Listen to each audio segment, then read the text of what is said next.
안녕하세요. 덱스팀의 발표를 맡은 고다민입니다.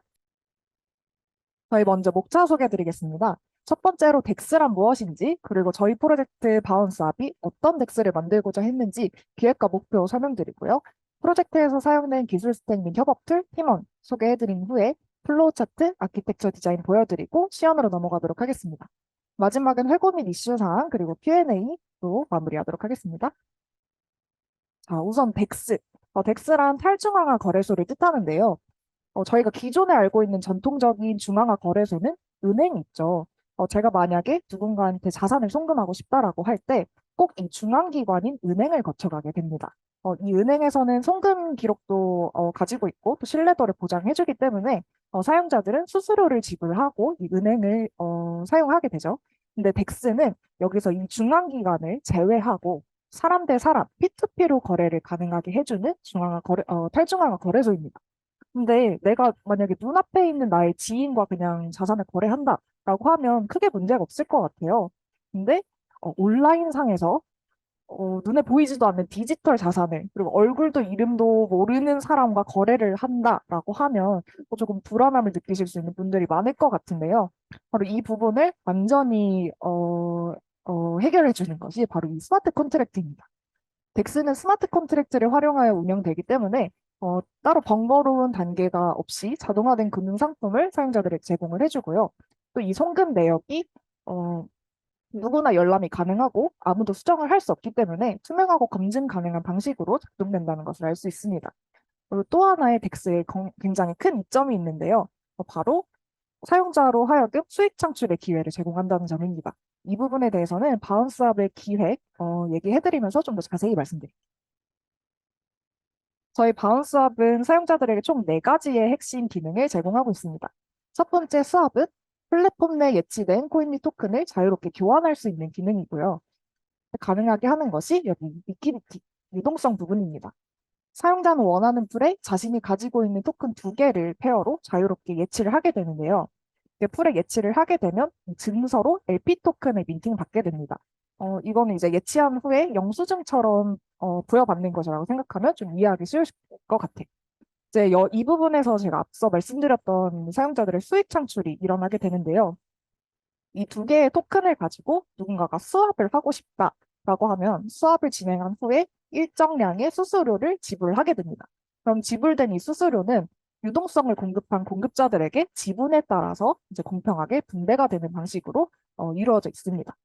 그래서 제가 가지고 있는 디지털 자산을 대출을 하고 이자를 받을 수 있는 그런 서비스가 완성이 되는 것이죠. 또 저희 바운스업에서는 수익 창출을 할 수 있는 한 가지의 기능이 더 있는데요. 바로 여기 보시면 스테이킹입니다. 유동성 공급을 통해서 민팅을 받은 LP 토큰을 다시 한번 스테이킹 풀에다가 예치를 하게 되는데요. 이 스테이킹 풀에 예치한 기간과 토큰의 양에 비례해서 저희 메인넷 코인인 BNC를 보상으로 사용자에게 제공할 수 있도록 저희가 기획을 했습니다. 이 스테이킹은 유동성 공급과 다르게 조금 다른 점이 있다면 딱 정해진 기간 이상만큼의 스테이킹을 진행을 해야 합니다. 그렇기 때문에 사용자로 하여금 좀 더 오랜 기간 동안 유동성을 안정적으로 공급해 줄 수 있는 역할도 함께 제공을 해주고 있습니다. 마지막으로 거버넌스는 플랫폼에 기여하고 있는 유저들이 커뮤니티의 방향성에 대한 제안과 투표를 진행함으로써 본인들의 의사를 표시하고 결정을 내릴 수 있는 서비스입니다. 이를 통해서 저희 덱스가 좀 더 민주주의 중심적인 플랫폼으로 거듭날 수 있습니다. 다음 기술 스택으로 넘어가 보겠습니다. 저희 프론트엔드에서는 오류를 사전에 좀 방지를 하고 이제 구조를 먼저 확립을 시키기 위해서 리액트 타입스크립트 프로젝트를 만들어서 진행을 했고요. 배포에서는 AWS S3 정적 배포를 진행했습니다. 블록체인에서는 바운스 월렛을 연동하기 위해 API를 제공해주는 미스터 로그인의 저희 서비스를 이용을 했고요. 테스트 디플로이는 하드햇과 리눅스 사용했습니다. 팀원 소개입니다. 저희는 좀 크게 이제 컨트랙트 3명과 프론트 2명, 총 5명의 팀으로 이루어져 있는데요. 각 팀원들의 업무 상세에 대한 내용들은 이 페이지와 나눠드린 그 발표 맨 마지막 장을 보시면 좀 더 자세하게 적어드렸으니까 발표 끝나고 한번 봐주시면 감사하겠습니다. 저희 프로젝트는 보시는 바와 같이 이런 스케줄로 진행이 됐습니다. 다음은 저희 프로젝트의 플로우 차트입니다.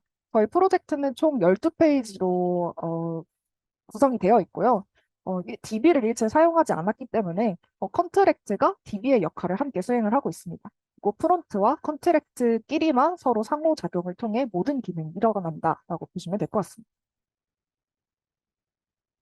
이건 저희 컨트랙트의 아키텍처 디자인인데요. 여기서 저희 프로젝트의 좀 서브 목표라고 할 만한 걸 좀 설명해 드릴 수 있을 것 같아요. 일단 첫 번째로 프론트에서 직접적으로 요청하는 컨트랙트의 수를 좀 최소화시키고 싶었습니다. 너무 저희 보시면 컨트랙트가 총 10개인데요. 이제 프론트에서 10개 컨트랙트에 각각 요청을 하게 되면 좀 혼선이 많이 생길 것 같아서 이렇게 최소화시키려고 노력을 했고요. 두 번째로는 어떤 사용자가 어떤 기능을 수행할 때 딱 서명을 한 번만 진행을 했으면 좋겠다라고 생각을 했습니다. 그래서 여러 컨트랙트 함수를 실행해야 하는 기능 같은 경우에는 이런 식으로 라우터를 여러 개 두어서 좀 사용자의 UX를 향상시키고자 했습니다. 프로젝트 설명은 이 정도로 하고요. 저희 시연으로 넘어가 보도록 하겠습니다.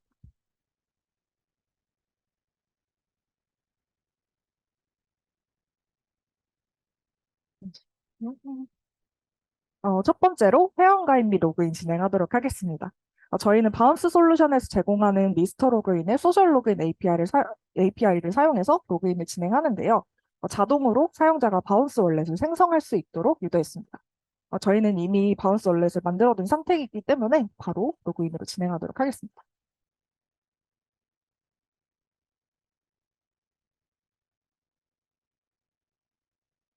로그인이 완료되면 저희 페이지의 메인 페이지를 보여주는데요. 이제 월렛 커넥트 진행하겠습니다. 저희는 두 가지 월렛을 진행하고 있는데요. 먼저 바운스 월렛부터 연결을 해보도록 하겠습니다. 이 바운스 월렛의 연결은 소셜 로그인을 통해 생성받은 DID 토큰으로 저희 플랫폼 내 지갑에서도 바운스 월렛의 계정 정보를 동일하게 받아서 확인해 보실 수 있습니다. 동일한 계정과 밸런스 저희 지갑에서도 확인하실 수 있는 걸 보실 수 있습니다. 이번에는 메타마스크로 넘어가 볼게요.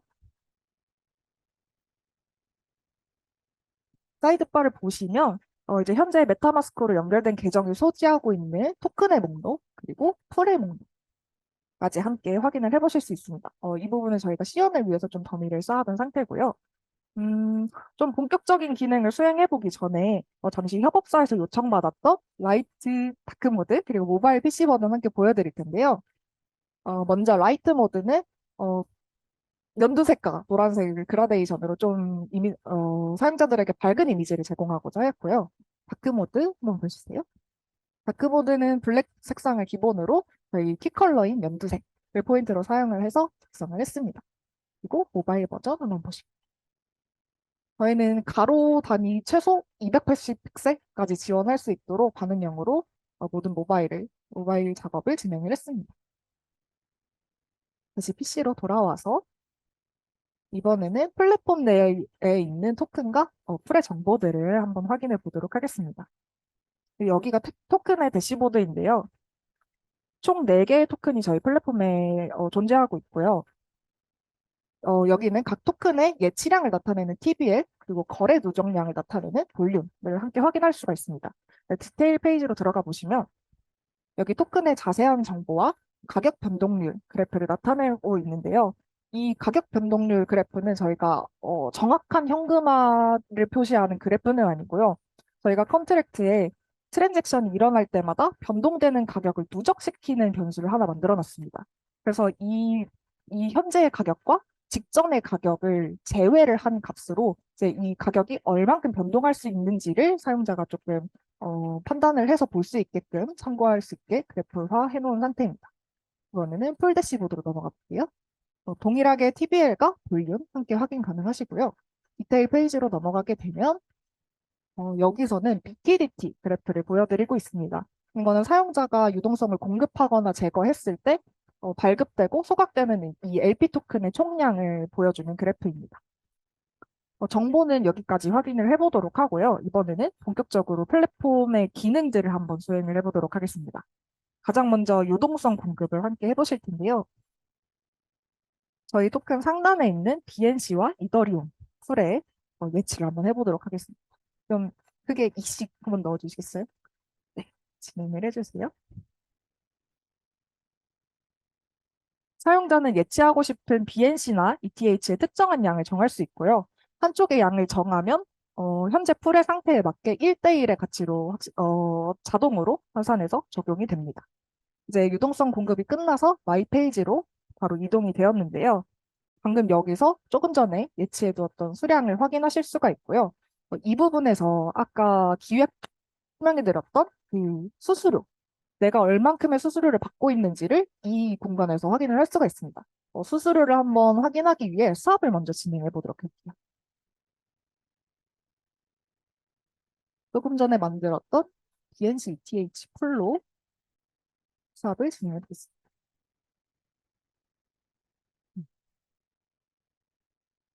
여기서도 동일하게 인풋과 아웃풋 값을 사용자가 지정해서 넣을 수 있고요.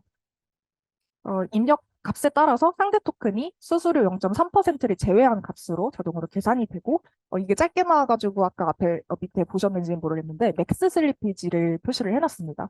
이게 어떤 거냐면 사용자가 여기 입력했을 때 계산되는 값은 딱 입력을 했을 당시에 보여주는 계산값입니다. 근데 만약에 뭐 좀 고민할 시간이 필요해서 수압을 누르기 전에 갑자기 누군가가 유동성 풀에 토큰을 엄청 많이 넣고 엄청 뺐다라고 하면 이 프라이스 값이 확 변동되는 그런 경우가 생길 수 있거든요.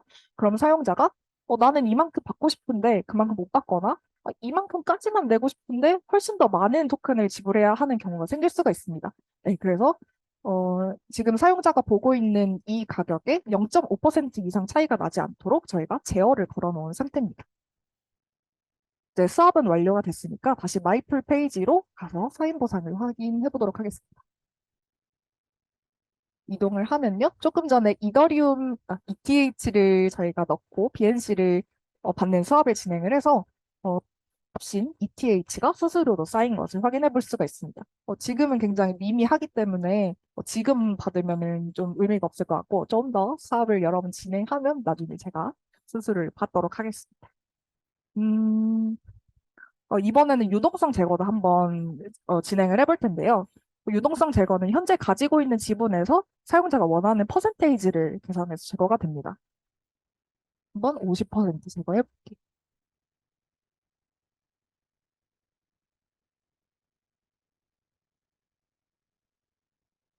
제거를 진행하게 되면 예치해두었던 수량도 함께 빠지는 것 확인하실 수가 있습니다. 참고로 이 LP 토큰도 ERC20 토큰이에요. 그래서 지금 저희 사이드바에서 가지고 있는 걸 확인할 수가 있는데 만약에 뭐 다른 을 가가지고 이거를 사탕을 바꿔먹든 뭘 바꿔먹든 하시면은 여기 다시 돌아와서 예치해뒀던 자신의 토큰 수량을 돌려받을 수 없기 때문에 이 점은 유의하시기를 바랍니다. 유동성 제거 잘 완료된 것 같으니까 세 번째 기능인 스테이킹으로 넘어가 보도록 하겠습니다. 스테이킹은 특정 유동성 풀을 안정적으로 공급하기 위한 수단으로 관리자가 따로 생성을 하는데요. 저희는 BNC와 USDT 풀의 LP 토큰으로 스테이킹 풀을 미리 생성해 놓은 상태입니다. 이 디테일 페이지 안으로 들어가 보시죠. 지금은 아직 아무도 스테이킹을 하지 않은 상태이기 때문에 00 뜨는 거 확인하실 수 있고요. 음, 이 스테이킹이 오늘 시작된 스테이킹입니다. 날짜를 보시면 12월 5일부터 1월 4일까지예요. 그래서 이 사이에 사용자가 언제 스테이킹을 하든 1월 4일 이후까지 스테이킹을 유지해야지만 보상을 받을 수 있도록 저희가 기획을 했습니다. 근데 만약에 이 30일이 다 지나기 전에 중간에 LP 토큰이 갑자기 필요해서 언스테이크를 하는 경우가 생길 수 있어요. 네, 그런 분들은 여기 위드로우 히스토리에 남겨지게 됩니다. 그리고 이 탈주한 사람들이 남겨두고 간 보상은 그냥 사라지는 게 아니라 기존에 스테이킹을 하고 있던 사용자들에게 또 지분에 따라서 분배를 해주는 방식으로 저희가 기획을 했고요.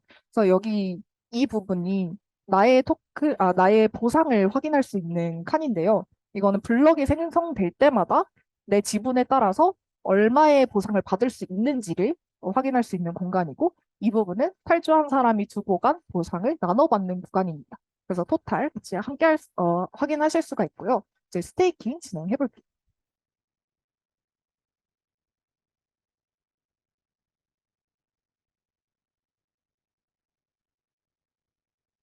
네, 5개 올라간 거 잘 확인해 볼 수 있고요. 이번엔 다른 계정으로 넘어가서 탈주 찍히는 걸 한번 확인해 보도록 하겠습니다. 가지고 있는 LP 토큰으로 스테이킹을 진행하고요.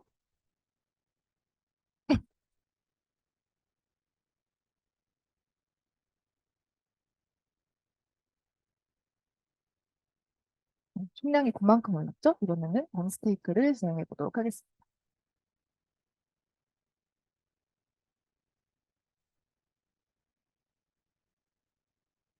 원스테이크가 잘 완료가 됐고 공계정으로 돌아가서 다시 확인을 해볼게요. 네, 아래를 보시면 조금 전에 탈출을 한 사람의 기록이 남겨져 있고요.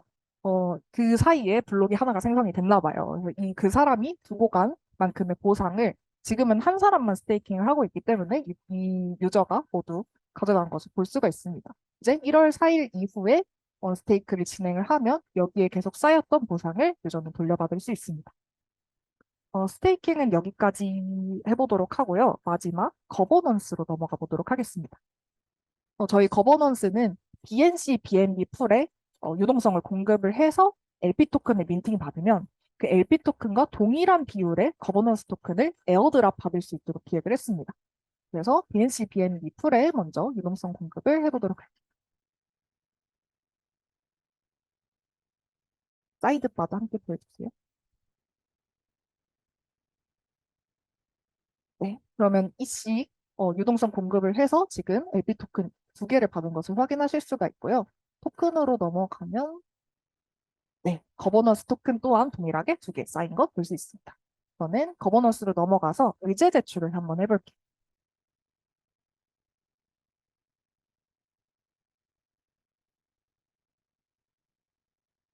저희 거버넌스는 전체 거버넌스 토큰의 10% 이상이 찬성 투표를 해야 되고요. 반대 투표가 찬성보다 크지 않을 때만 통과되도록 기획이 되어 있습니다.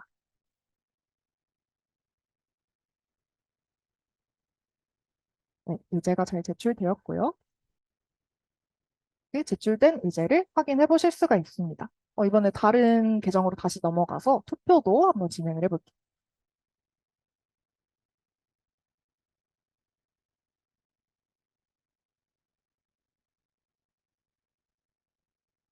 지금 여기 보시는 이 110.1 수량이 현재 있는 거버넌스 토큰의 10분의 1 수량이고요. 지금 방금 바꾼 계정이 99개를 찬성을 눌렀기 때문에 이보다 더 반대표가 많아지지 않는 이상 이 투표는 통과가 될 예정입니다.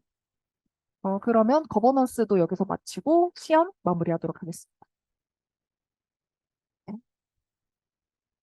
이제 마지막 회고와 이슈사항 같이 말씀을 드릴게요. 저희 이번 프로젝트를 진행하면서 각 팀원들이 느꼈던 점이나 이슈에 대해서 좀 말씀을 드리는 시간을 가져보려고 합니다.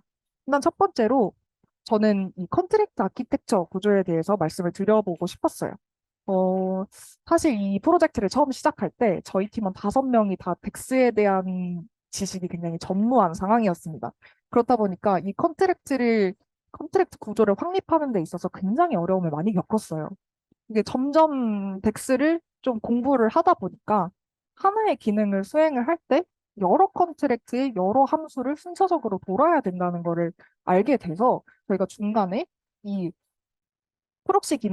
기능을 수행할 수 있는 이 프록시 컨트랙트를 중간에 삽입을 했습니다. 이 컨트랙트는 어떤 일을 하냐면 프론트에서 원하는 함수를 바이트 코드화 시켜가지고 배열로 만들어서 컨트랙트에 전달을 시키면 컨트랙트에서 이 배열을 순회하면서 각 컨트랙트의 메서드를 요청해주는 그런 기능을 담당하는 아이인데요. 사실 이게 저희가 좀 더 계속 공부를 하고 더 많은 기능을 계속 추가하다 보니까 이제 뒤에는 이 프록시가 필요가 없어지는 상황이 발생을 해버렸습니다.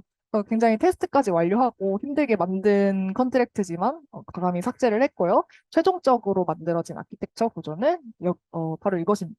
근데 이렇게 아키텍처 구조를 확립하고 나서도 조금 쉽지는 않았어요.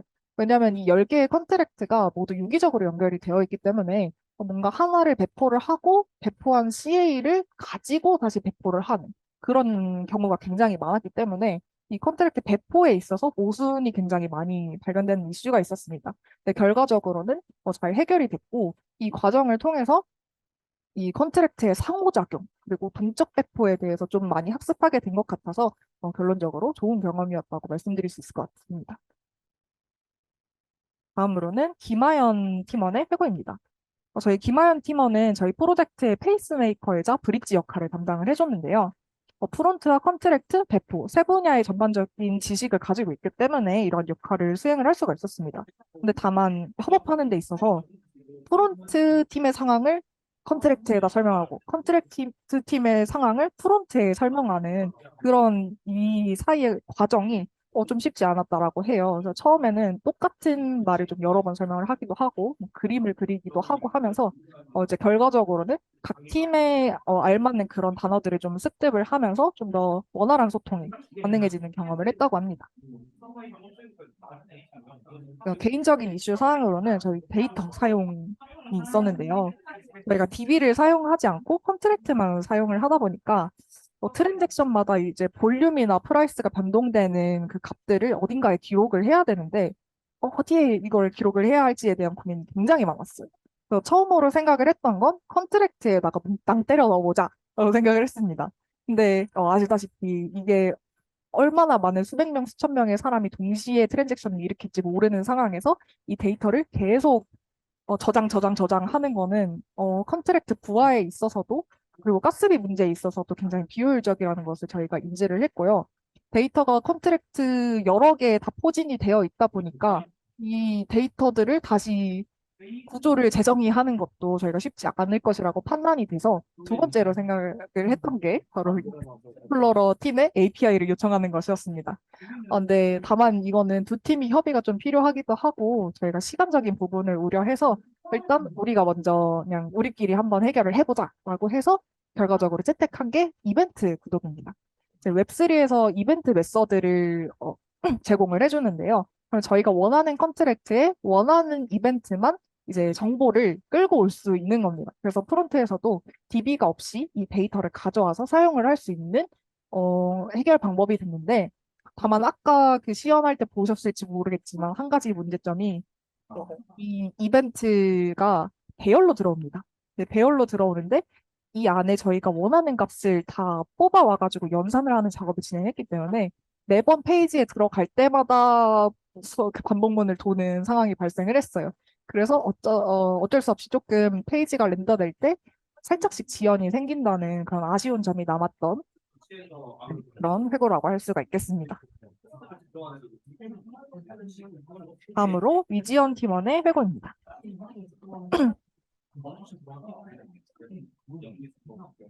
프론트를 진행하면서 컨트랙트에서 필요한 정보를 끌고 와야 하는 경우가 굉장히 많았어요. 근데 이 페이지를 리로드 하게 되면 저장된 쿼리 데이터가 소멸되는 이슈가 매번 발생을 했습니다. 그래서 생각을 처음에 했던 게 데이터를 프론트에 담아두고 쓸 수 있는 get 쿼리 데이터를 사용을 하려고 했으나 덱스의 특성상 사용자들이 실시간 데이터를 계속 제공을 받아야 하는데 이 get 쿼리 데이터로는 그게 좀 어렵다라는 판단이 들어서 이제 유즈 쿼리를 사용을 하게 되었습니다. 유즈 쿼리의 여러 옵션들을 사용하게 되면 이 페이지의 포커스가 변경이 될 때마다 뭐 탭을 바꾸거나 뭐 어디 잠깐 갔다 왔다 뭐 이렇게 포커스가 변경될 때마다 컨트랙트에서 신선한 데이터를 받아올 수 있게 만들어서 저희가 이 문제를 해결하였고요. 두 번째로는 피그마를 활용한 UI 디자인 통일화입니다.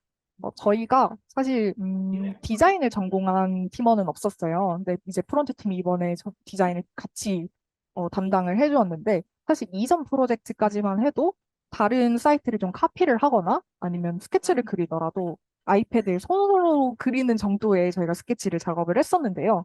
그 손으로 그리는 스케치의 문제가 뭐였냐면 프론트 팀원이 여러 명이잖아요. 근데 이걸 보고 이해하는 게 각각 조금씩 달랐기 때문에 뭐 컴포넌트의 위치가 조금씩 다르다거나 아니면 색깔이 조금씩 다르다거나 뭐 이런 통일성의 문제가 있었습니다. 그래서 이번에는 좀 전문적인 디자인 작업이 필요하겠다라고 판단을 해서 피그마 작업을 진행을 했고요. 이 피그마를 통해서 스케치 단계에서 구체적인 디자인을 확립을 시키고 또 애니메이션, CSS, 호버, 클릭, 이벤트 이런 작업물들을 같이 동시에 확인을 할 수 있어서 좀 코드 단계에 단순화를 경험을 할 수가 있었고요. 협업 단계에서도 역시 통일성을 함께 보장을 할 수가 있었습니다. 다음으로는 디렉토리 구조 리팩토링인데요. 저희 프론트가 초반에 프로젝트 구조를 한번 뒤엎는 상황이 있었습니다. 초반에 잘못된 돈 구조로 인해서 이제 프론트 팀 협업 과정에서 서로의 작업물을 못 찾거나 아니면 다시 사용해야 되는 컴포넌트를 재사용하지 못하는 이런 이슈가 발생을 했습니다. 그래서 이대로 계속 진행을 했다가는 좀 작업 속도가 훨씬 더뎌지고 퀄리티도 훨씬 낮아질 것으로 좀 우려가 돼서 프론트 팀이 잠시 작업을 중단을 하고 이 디렉토리 구조를 완전히 바꾸는 리팩토링 과정을 진행을 했습니다.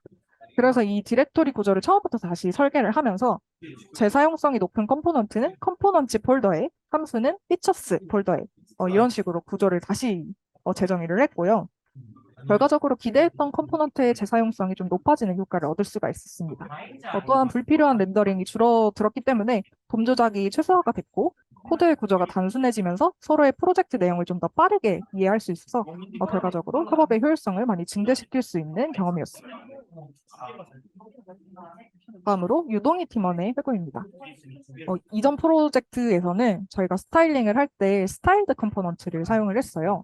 근데 이 스타일드 컴포넌트는 좀 코드가 복잡하기도 하고 팀원 간의 스타일링 일관성 유지에 좀 어려움이 있습니다. 그러다 보니까 조금 더 협업에 용이한 부트스트랩을 한번 넣어볼까 하고 생각을 했어요. 근데 이 부트스트랩은 좀 너무 고정된 프레임워크다 보니까 저희가 원하는 그런 디자인을 뽑아내기가 좀 많이 힘들었습니다. 그래서 저희가 새롭게 이번에 적용한 스킬이 바로 테일윈드입니다. 처음에 테일윈드를 사용을 할 때는 단순히 좀 더 간결해졌다라는 점 외에는 좀 큰 장점을 느끼지 못했는데요. 이 테일윈드의 유틸리티 퍼스트 접근법을 통해서 사전에 미리 정의해둔 클래스를 매번 이제 가져와가지고 활용을 하면서 좀 일관된 스타일을 쉽게 적용할 수 있다는 것을 경험을 하게 됐고요. 또 호버나 뭐 미디어 같은 뭐 CSS적으로 좀 복잡한 기능들을 쉽게 적용을 할 수 있어서 테일윈드의 큰 매력을 느꼈다라고 합니다. 또 테일윈드의 장점으로 이제 클래스 이름이 중복돼서 스타일이 꼬이는 문제도 없어졌고요. 또 이게 상대적으로 번들 크기가 작기 때문에 좀 네트워크 환경이 느린 경우에서도 사용자의 경험, UX를 향상시킬 수 있었다는 그런 장점이 있었습니다. 이게 사실 저희 팀이 프론트 팀이 2명이었잖아요. 근데 총 페이지가 12페이지라서 작업량이 사실 굉장히 많았습니다.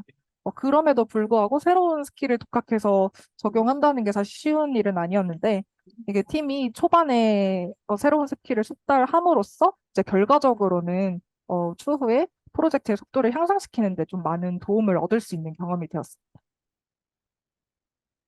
다음으로 황지섭 팀원의 회고인데요. 저희가 스테이킹 부분 있죠. 이제 컨트랙트를 처음에 할 때 사실 이러면 안 되는데 스테이킹 컨트랙트를 굉장히 좀 많이 얕봤습니다.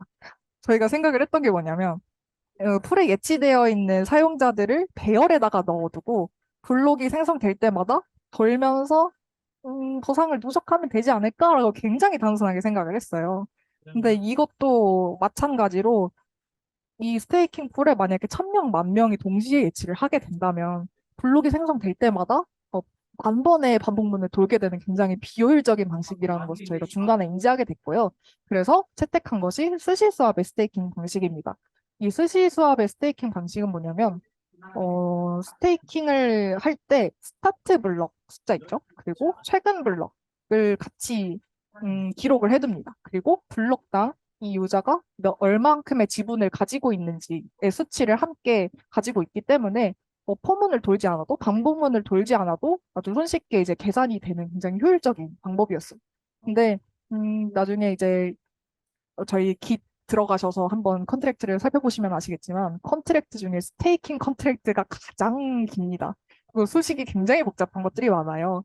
그래서 처음 보는 단어들도 있고 개념도 굉장히 생소해서 구조를 파악하는 데 시간은 많이 소요가 됐지만 결과적으로는 정말 훨씬 효율적으로 연산이 가능한 컨트랙트를 저희가 완성시킬 수 있었다라는 점 말씀을 드리고 다음으로는 이거는 이제 컨트랙트 조금 만져보신 분들이라면 다들 공감을 하실 것 같은데 또 소수점 자료형 추가 기원 제가 지금 하고 있는 겁니다.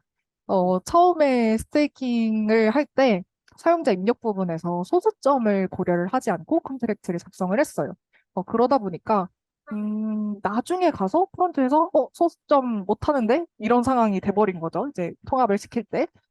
그래서 그때 이제 정수에서 빅인트로 다시 웨이 단위의 빅인트로 변경을 하는 작업을 거쳤습니다. 근데 그러다 보니까 정수로 지금 수식이 다 완성된 상태에서 웨이 단위로 갑자기 가져오는 값이 바뀌어 버리니까 이제 계산 내 수식이 많이 어그러졌어요.